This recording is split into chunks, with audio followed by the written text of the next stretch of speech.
हार्दिक शुभकामनाएं प्रेषित करती हूँ। और बहुत खुशी हुई, बहुत प्रसन्नता का विषय है कि आप विदेश में रहते हुए भी हिंदी भाषा को आगे ले जाने का कार्य कर रहे हैं। एक महती कार्य है ये, और मैं बहुत स्वयं को भाग्यशाली समझती हूँ कि मैं यहाँ पर इस वक्त इस समय उपस्थित हूँ और मुझे भी अपने शब्द यहाँ पर ऐसे अवसर पर रखने का अवसर प्राप्त हो रहा है। तो सबसे सर्वप्रथम ये हमारे भारतवर्ष के लिए, मैं कानपुर से हूँ, उत्तर प्रदेश से ही, तो ये एक दोहा पढ़ना चाहूँगी हिंदी भाषा पर के महत्व को दर्शाते हुए।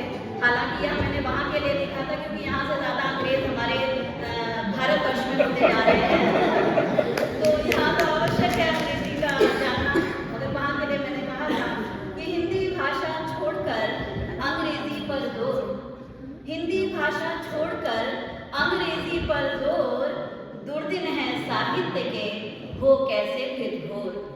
तो घोर होने के लिए आवश्यक है, जैसा कि अभी मुख्य अतिथि महोदय ने कहा, कि मातृभाषा को हमें बिल्कुल बिसराना नहीं चाहिए और जहाँ भी रहें अपने बच्चों को, आने वाली पुश्तों को हम ये अपनी एक उपहार स्वरूप देते रहें कि वह अपनी सभ्यता, संस्कृति एवं भाषा को आगे ले जाने का कार्य करें। तो एक गीत मैं ऐसे अवसर पर प्रस्तुत करूंगी, उसके पहले दो पंक्तियां कहना चाहती हूँ। और मैं मूलतः प्रेम की कवित्री हूँ। प्रेम, मुझे लगता है कि प्रेम एक ऐसा शब्द है, एक ऐसा भाव है जो सभी के हृदय में अगर हो तो कोई भी नफरत का स्थान कहीं रहेगा ही नहीं, और हम सब अगर प्रेम में जुड़े होंगे। और प्रेम यहाँ हम आपसी मनुष्य प्रेम, मनुष्य के प्रेम से लेकर ऊपर ईश्वरीय प्रेम तक कहीं भी जा सकते हैं, जहाँ तक हमारे भाव हमारी नजर जाए, हमारी दृष्टि पहुँचे। तो दो पंक्तियाँ कहती हूँ कि पत्थर समझ के राह से सबने हटा दिया, पत्थर समझ के राह से सबने हटा दिया, तूने तराश कर मुझे हीरा बना दिया।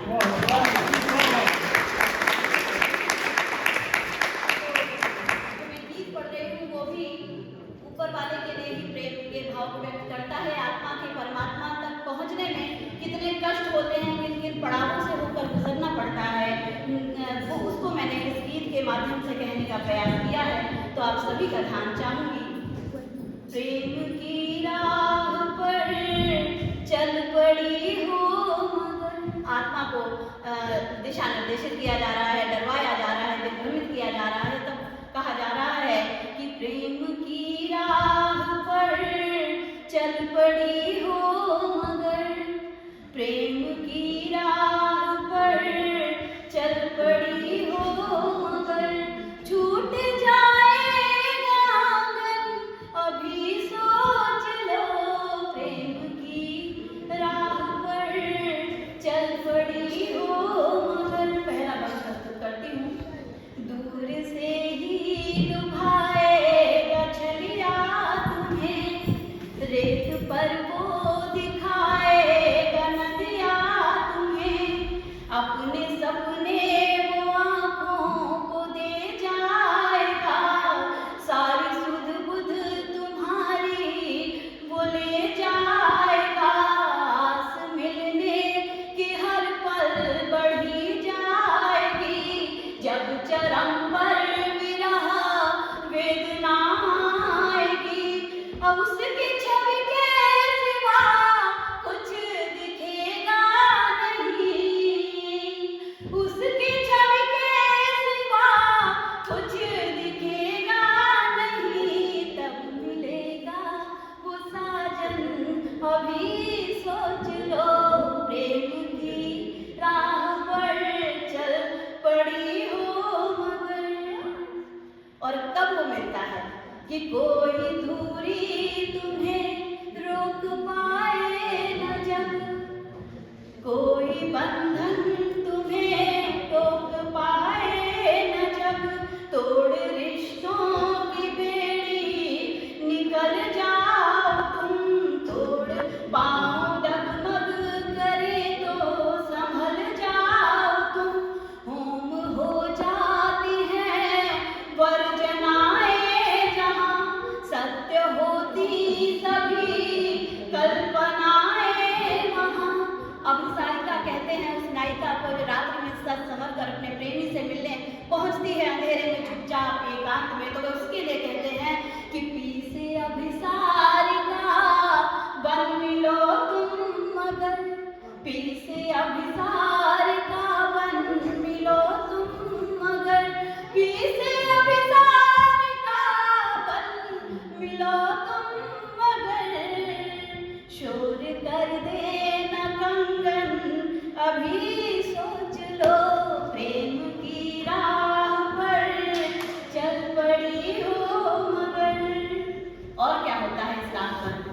जब बसंती पवन शूल बन जाएगी, चांदनी रात तन मन को झुलसाएगी, स्वप्न पतझर के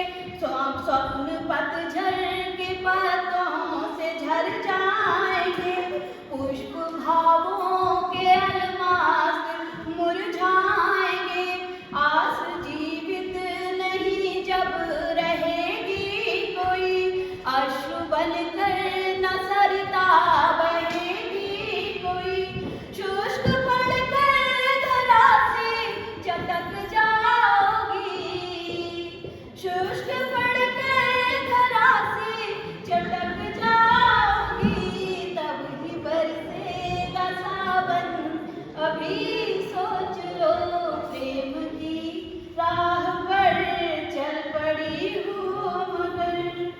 और क्या होता है, कितनी दुखों पीड़ाओं से गुजरना पड़ता है आत्मा को परमात्मा से मिलन के लिए।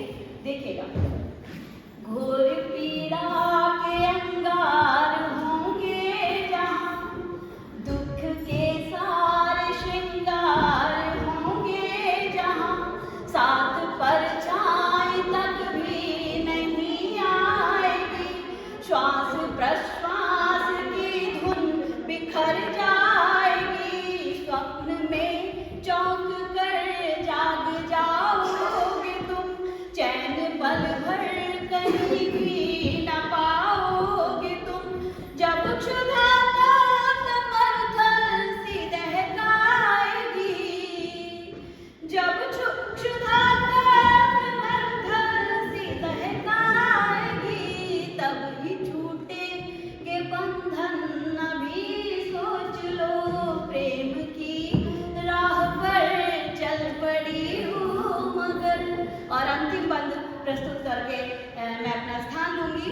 और ये अंतिम बंद किस तरह पराकाष्ठा, कब आत्मा का परमात्मा से मिलन होता है, देखिएगा। एक सागर है गहरा और माटी सी तुम, क्षीण दीपक की मध्यम सी बाती हो तुम, पंख कोमल है आकाश भर की थकन, फिर भी जाना है उस तक लगी है लगन, रह धरा पर संजोए गगन के सपन, अपने प्राण